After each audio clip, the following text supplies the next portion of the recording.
This is a recovering Catholic poem. Did you coin that phrase? No, you know who did?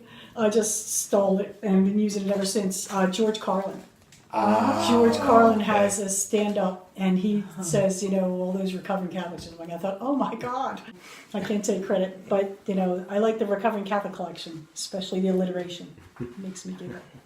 So but this is what you get when you cross a paralegal and a poet. And I guess I don't know where it started out around the lines about needing a lawyer in the confessional box. That was the one. So that's where it started. This one started because I love my day job. You can't get bored at all. So this is called Revamping the System, and that has a new title, but this is the old version. I spent my youth wondering if I was a good girl, trying to figure out the complicated Catholic justice system, but where can you go to get answers to your most pressing Catholic questions? Like, do mistakes rise to the level of an actual sin? And where is the line between venial and mortal sins? And how long do they stay on your soul? And how do they know? In religion class, we were told merely thinking an impure thought was the same as actually doing it. And no matter how hard you tried, there were sins on your soul. Sins from thinking about sins.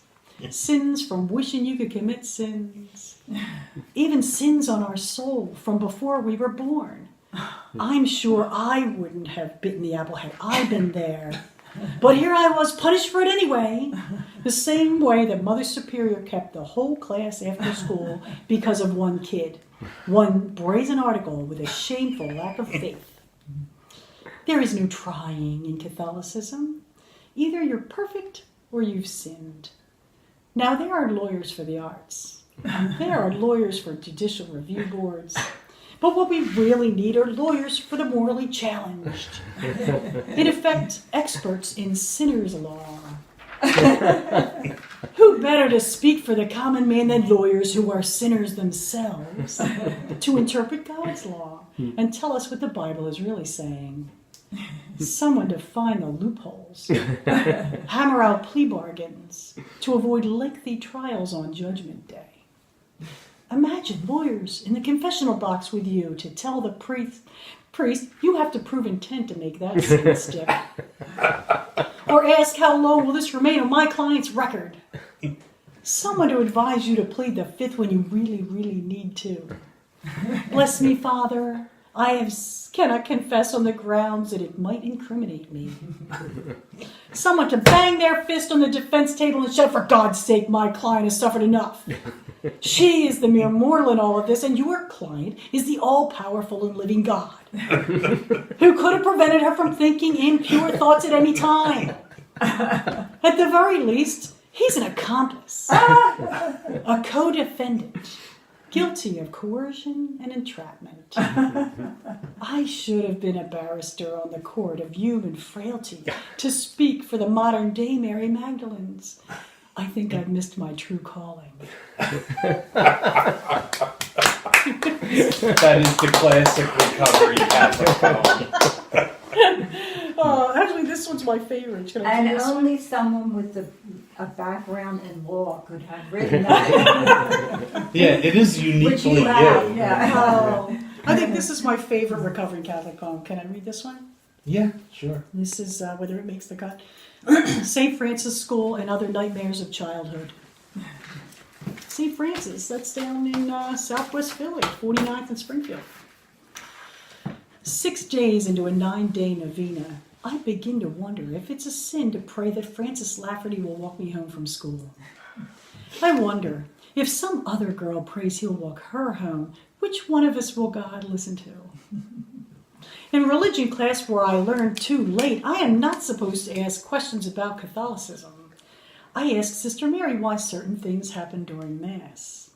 I tell her I thought I understood until my friend Judy asked me to explain it. Sister asks if Judy is Catholic. I say no. She tells me if I continue to hang around with heathens, I will go to hell. I am just trying to understand. You You are questioning the Catholic faith, she said. And as punishment, you should be sent to public school, where no one will ever be shocked by anything you have to say. After a particularly rough day in the 6th grade with the Sisters of No Mercy, I go home, fall asleep. I dream that I die and God appoints me special advisor to the wing panel, just as Sister Mary comes to the pearly gates. I get to ask her questions a la Truth or Dare before she can enter the kingdom of heaven. Everything I've always wanted to know about Catholicism or nuns but was afraid to ask. I want to know if nuns have hair under those headpieces and if they sleep in their habits. I want to know if she was ever a holy terror who hiked up her plaid uniform to tease the 8th grade boys, or French kissed in the balcony of the movie theater, or smoked behind the gymnasium. I want to know if she was ever a child, or if she was born a 6-foot-tall pillar of God's righteousness and vengeance, sent down on earth to keep fresh schoolgirls in line. I wake up, and for one fleeting moment, I want to go back to the shiny, polished hallways, to the loud bell at 3 o'clock, exploding us into the parish streets like Roman candles. I want to go back, and for once, when Sister gets that ashen-colored, just before the volcano explodes face, when, like in the great white shark in Jaws, her eyes roll over black before she eats me alive. And I want to have the guts to say, I never believed that unbaptized babies were cast into limbo. And what I really gave up for Lent in 1965 was religion.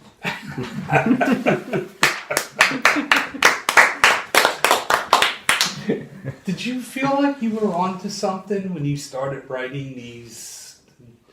You know what? Yeah, because there's such a rich vein of things to talk about. I mean, think about it, you know? They used to have, what was the pagan babies and stuff that they talked about. I mean, it's like, think about the stuff that they drilled into us at such a young age.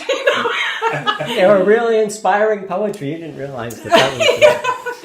It's kind of amazing. And I still, good morning, sister, if I see a nun in the Wawa. You have that sense of respect. I have less of it with the priest. They're always suspect anymore. But the nuns, you're just like, you gave up your whole life, you know what I'm saying? Wow. There's still women who are believing in God to the point that they're giving their lives to it. But there was something, I don't want to say magical about the whole habit thing. Right, yes. But it was definitely, something that was a respect. I think that I don't like the fact that they would have to wear that uniform their entire lives, but there's something of a reverence about that, unless that's just because I was brought up with them in the church. It's like,